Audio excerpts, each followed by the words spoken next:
Auction property trading is where you purchase a property without even seeing it and then flip it straight into the auction again without doing any renovations. It avoids a lot of the traditional traps of property investing. You don't tie up capital for a long time. You don't have to deal with builders. You don't have to deal with tenants, and it avoids a lot of the pain. So today I'm sat with Lee. Lee is doing property trading at the moment, and he's going to kindly walk us through how this works. He does this remotely. He lives out here in Portugal as well. And in this video, what we're going to do is I'm going to find out how he finds these deals and where he finds these deals, how he negotiates these deals. I'm going to find out how he structures them legally, because there's a few different ways you can do this, how he earns money from it, what the risks are, and the downside. He's going to share as an example what didn't go so well and one that actually did go so good, and what is the sort of potential earnings that you can earn from this. So I'm not going to do the backstory of Lee, because you can look in the description. I spent some time out here with Lee already, and we've done a day in the life with him, and he explains his journey into property. He's a formidable investor, but look in the description if you want to watch that video. But we're just going to dive straight in. I think the first thing is, Lee, is how did you actually get started with this? Quite an interesting story. So I was buying properties for buy-to-let at auction. I spoke to one of the auctioneers and I said, well, who's making the most money? And he said, well, we actually get property traders. They're actually doing really well flipping the properties.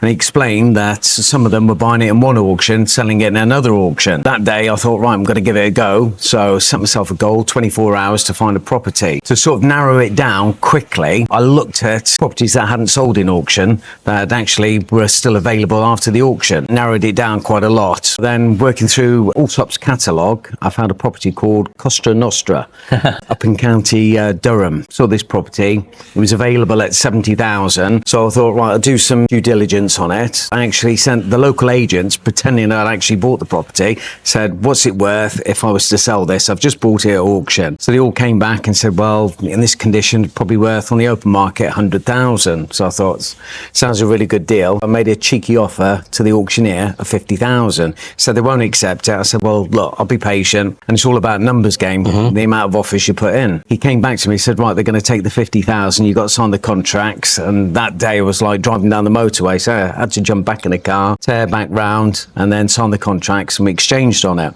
The beauty of that was, because it was an auction, I got their auction pack. One of the actual estate agents that I sent round, I said, I don't want it anymore. I've now changed my mind. They had a local auction company up in Durham. So I took the property, all the auction pack, and sent it to them. I said, now auction it. I didn't actually have it for that long. I think it was about 6 weeks in total. I'd exchanged contracts, completed on it, and then I resold it for 90,000. Never went to the property, never saw it. It was all done remotely. Nice. And that is a good little trick as well, is it? If you find auction properties that are advertised in areas outside of its main area, then sometimes they become harder to sell, don't they? Yeah, I've had cases in the past where the auctioneers have got like viewing times, and they don't turn up. We had another property, it was actually again with Alltop's, turned up to it. There was a big crowd of people waiting there to actually go in to view it, and the auctioneer never showed up. And I was there literally for about 2 or 3 hours, then actually went in and actually viewed this one, which was unusual because most of them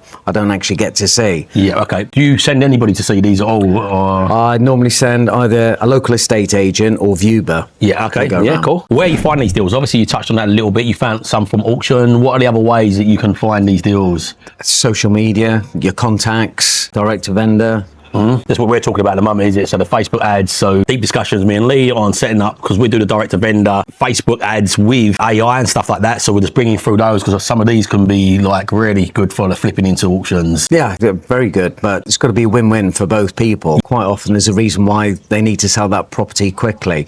And people can't have certainty, speed, and the money they want. If they want certainty, then it's obviously it comes at a price. Yeah, absolutely. How do you negotiate them? So that probably leads in nicely. So how do you persuade somebody to let you have their property and stuff? We'll cover that in a minute as well, because sometimes you can do a different strategy, which you've done before, where you don't actually even exchange any money, which we'll come back to in a minute. But what's a negotiation like typically with... I think you have to build a relationship. That doesn't happen overnight. I've been doing it now for like 30 years. So I would say that my reputation is very good. And if I say I'm going to do something, I actually follow through and do it. So I think that's one of the key things. I think that's what I say to people people all the time, like repetition negates luck. I get this question, especially in trading and deal sourcing and stuff like that, because the barrier to entry is so low. And people say to me, is it not competitive? I said, yeah, it's very competitive. But to beat the competition is not very hard, because people do it for 2 or 3 weeks and they flake out and they just don't do what they say. They don't show up all the time. So you just show up consistently for a long enough period of time, you will start winning in this game. So I love that. It's just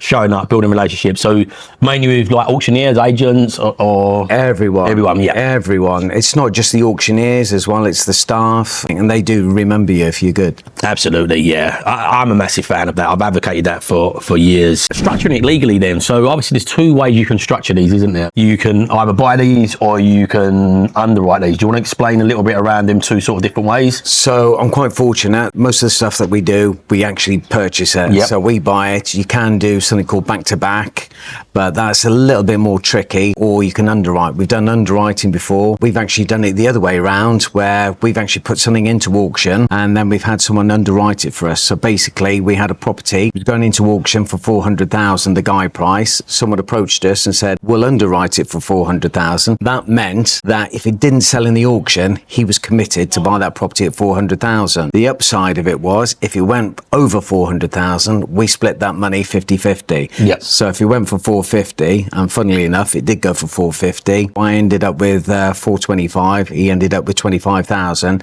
So he didn't commit the money. But the thing is, if it doesn't sell in the auction, he does have to buy it. Yeah, so if you commit to underwriting property, so this is what we're looking at the moment, and just for everybody as well, if you look at this, it's great because obviously you can take control of the property just with some legals, as opposed to like buying a property, but you do have to be in a position where you can buy it if it doesn't sell at the auction. You said you've got some cases gone well, some that's not gone so well. So we've just done 2 recently. We had a flat that we purchased for 41,000 and we're popping it into auction, and we thought, well, it's going to flip out at probably around about 50,000. So it was quite tight, but we didn't do any work to it or anything like that. So we thought, yeah, that's fine.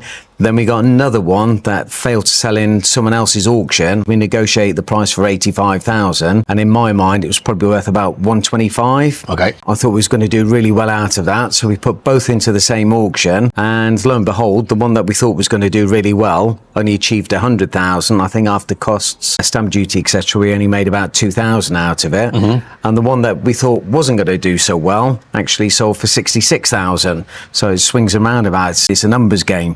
yeah, and you've got to be prepared to just know that every so often ones won't make as much money. It's a mental game. People get put off. Like if the ones that don't go so well, they get disheartened with it. They self-doubt themselves and they just don't. But there was a plan B there as well. Yeah. So if they didn't sell, we could have rented them out. And that goes further into the question of the risk with this as well. So what happens when you don't sell these? How does that work? So what is your plan B? Being fortunate so far, all the ones that we've had, we've always sold. Yep.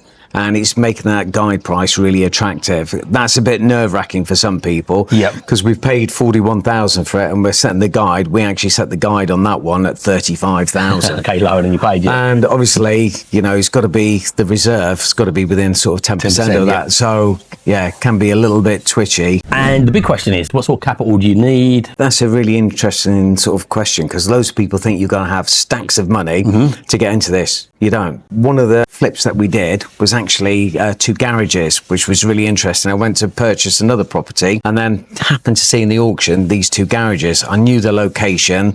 Parking was absolutely horrendous in that area. It's quite affluent area. People had nice cars. Had a look at it, and I bought it for 14,000. Phoned up an agent, and we sold it the next day, basically, or agreed a sale at 21,000. So it's not massive amounts of money. It's actually just knowing the area, and it could be something there that someone else has missed. Well, thanks so much, Lee, for sharing that with us. Listen, guys, buying from auction, there's lots of other things you do really need to consider. So if you want to understand the things to avoid when you're buying from auction, make sure you watch this video here.